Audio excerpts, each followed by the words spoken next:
for more than an hour now, a little more than an hour. Joining me once again, NBC's Hallie Jackson and Dasha Burns. Hallie, I want to tick through some of the headlines here, and we can bounce back and forth and do this together.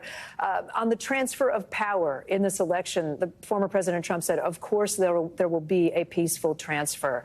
He painted a pretty dark picture, Hallie, of this country. I'll read a few quotes. We're in great danger of being in World War III.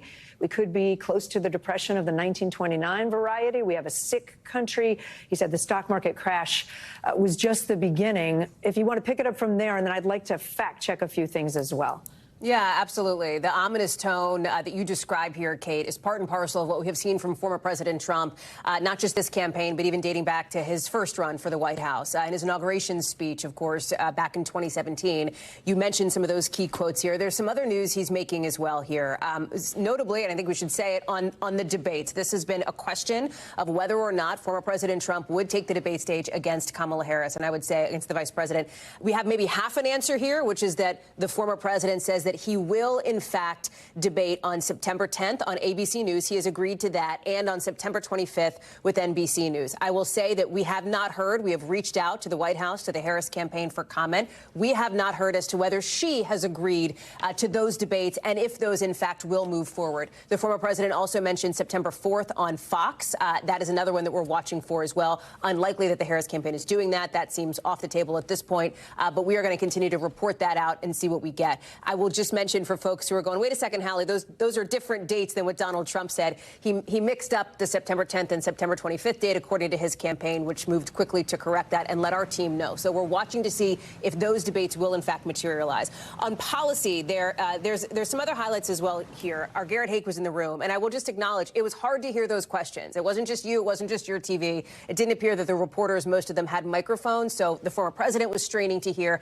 I think folks at home may have been straining to hear as well. Our Garrett Haake was in the room and asked about something that is going to become, in the eyes of Democrats, a big issue come November, and that is the issue of abortion access and reproductive rights. You heard the former president suggest that he did not think that that was going to be a big factor in November. I can tell you that Democrats disagree. They saw how mobilizing it was for Democrats back in the midterm. They believe that they can capture potentially that energy again come November and get folks to turn out. And to that end, when Garrett asked about the FDA potentially revoking access to mifepristone, if I heard him correctly, the former president did not rule that out. So I would watch for that to become maybe something that we continue to follow here moving forward.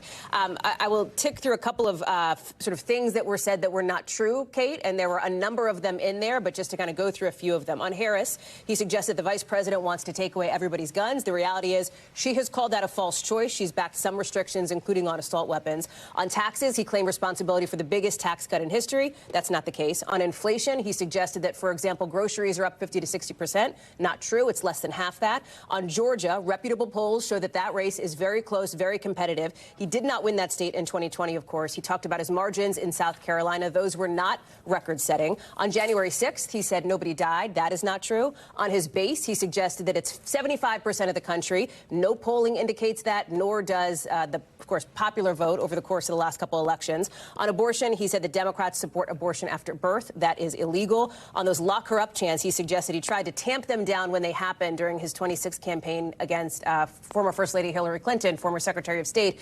That is also not the case. And in fact, the former president echoed those chants as well. So just a bit of that. I know it's a lot, but there was a lot there in that fairly lengthy, what turned out to be a news conference where he did, in fact, take questions from the reporters in the room. That's right. And it went about an hour and 5 minutes, if my math is right. I want to add a couple and jump in here, Hallie, if you have anything to add. On immigration, the former president again said that 20 million people have come over the border during the Biden administration. The Washington Post reports an average of 2 million a year between 2021 and 23. We don't have this year's numbers yet, but so 2 million a year does not add up to 20 million. You mentioned Harris. He made a lot of negative comments about the vice president, including crowd sizes, which I think is pretty hard for us to fact check on the fly, but certainly seemed to overstate his crowd sizes to me. On Afghanistan, the former president said that weapons and equipment were left behind in Afghanistan, which the Department of Defense has acknowledged. He said it was $85 billion worth, and the DoD report says, the Department of Defense says it's $7 billion. So just another fact check. You mentioned the abortion issue. He said that Governor Walz, the vice presidential candidate, agrees with late-term abortion. If I'm correct to either of you, I don't think he has actually talked about that or spoken about that. The Minnesota law does not have a limit in terms of time on when a woman can seek an abortion. It allows it openly without any kind of time limit. Does that sound right to you, Hallie? There's also, Kate, yes, Kate, well, we're checking on that as well. But again, this idea of late-term abortion, Democrats would push back on that incredibly strongly to suggest that that is not something that is common in this country. It is not. There's so much more the focus, of course, on those first 24 weeks after, of course, the overturning of Roe versus Wade, that milestone abortion rights law. I would also say, Kate, there's some other news that the former president is making as it relates to what I'm going to call strategy or process, if you will, in this campaign, because he several times denigrated in very personal terms Vice President Harris on her intelligence, again, raised questions about her race and identity, as he did during that NABJ sort of roundtable that we saw, I think it was last week. But he also talked about how he sees this campaign moving forward. He referenced that he believed that this so-called Harris honeymoon, the energy and the enthusiasm that she has seen is not going to last, said that, you know, she's got this convention coming up. We'll see what happens after that. But also did something interesting, because his campaign and those around him, allies of his, have publicly come out and suggested that it would be a better choice for the former president to focus on policy and not personality attacks. He alluded to that after about an hour of attacking Harris at times in personal terms, Kate. So the strategy piece of this is interesting here, as you also look at what happens moving forward, as he suggests that this race is extremely close, that he's in a good position for that. Again, we know what the polling shows, which is that it is very competitive, basically a dead heat in the key battlegrounds that are going to matter. Dasha, I don't want to leave you out here. Let me go over to Dasha, who covers the Trump campaign often for us, is out in the field often at these rallies. So Mr. Trump was asked why he hasn't been on the campaign trail over the last few days. Talk about how he explained that and what you're hearing from the campaign about their strategy. Well, he took issue with that question, first of all, and then he said that he feels he doesn't need to be out on the trail all of the time because he feels he's leading by so much. He said that he's going to Montana, for example, not for his sake because he has that state on lock, but to help down ballot candidates. He's also talked about how he's been taping interviews, taking questions from the press, as he just did there. Of course, that press conference is a rare one for him. It's very rare that he takes questions from media that is not, let's just put it, friendly media to him. He takes some questions offhand at some off-the-record stops, but it's typically in a more chaotic environment where it's difficult to do follow-ups. And so that is a line of criticism, though, that he's trying to use against Harris, saying she hasn't been taking questions from the media, that her appearances so far have been quite scripted.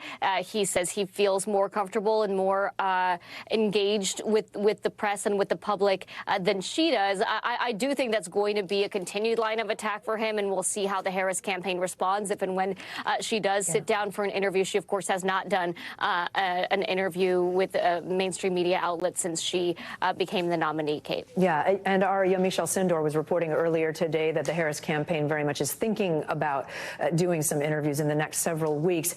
Hallie, I think if I remember correctly, former President Trump actually insulted Harris's intelligence and said she's not smart enough to do a press conference like this. Can we talk about the Harris campaign and how they might respond to all of this and sort of what the state is of play with them? I want to just note, to be very, transparent about how we operate here. If Vice President Harris holds a press conference, Hallie, we will certainly cover that live as well, just so people know we try to be, equal time about all of this. Well, and it would also be a newsworthy event, Kate. And you're absolutely right about that. Listen, we as far as the vice president, and you heard that, Kate, repeatedly, the former president insult her intelligence in personal terms. They have already come out, even before this news conference began, to suggest that Donald Trump, frustrated with the lack of attention that he's getting, is essentially, in their words, throwing a temper tantrum in front of the media at Mar-a-Lago there, at his club, as you just saw, at his Florida home, essentially. They have been obviously obviously very critical of this moment, suggesting that this is simply an attention-seeking spotlight grab for Mr. Trump here. As far as how they're thinking about this campaign moving forward in all, there is a real sense, and they have been touting the fundraising numbers here. There's some talk about crowd sizes, of course, but you have been talking about the way that you're seeing the crowd respond to Vice President Harris and to Governor Walz here on the Democratic ticket, raising, for example, $36 million in the 24 hours after Tim Walz was named to the ticket. That is a lot of money, Kate. I mean, that is a big chunk of change for the Harris campaign to pull in there. And interestingly, about a third of the donors, the campaign says, were first timers. So they are seeing what they believe is a real energy and a real enthusiasm behind this ticket that did not exist in the party to this degree when it was President Biden at the top of the ticket. And so that is, I think, they're looking ahead to the Democratic National Convention, where there will be an opportunity for the Democrats to take some momentum and continue to push it forward in what will be a prime time setting. Every night of the week, they're going to be able to have speakers out there. They're going to be able to get their message out there, and they're going to be able to go and attack against the Trump-Vance ticket. Yeah, I'm glad you mentioned that. I was just about to say, I've lost track of what day it is today, but we're heading into the Democratic National Convention quite soon in Chicago. Let me go to Dasha. One thing notable, maybe, Dasha, is we didn't really hear former President Trump talk about his running mate. I don't think he said the name J.D. Vance, did he? Not that once. I can tell I'm from my once. notes. Well, okay, one time. There we go. Well, look, he, I don't think was thrilled by the fact that he had to go out and defend his running mate, J.D. Vance, in the first few days of that rocky rollout. He's used to being in the spotlight, not talking about somebody else. And so I think he's been looking to move past that period where his running mate was the one making those headlines. Vance, of course, has been the one, though, out this week on the campaign trail as the former president has not made a public appearance until today. Vance said that this was sort of a divide and conquer strategy that they're looking to use in this approach. But you're right. He did not spend a whole lot of time talking about it. To be fair, there weren't also a lot of questions about his running mate in that very lengthy press conference there, Kate. Thanks for watching. Stay updated about breaking news and top stories on the NBC News app or follow us on social media.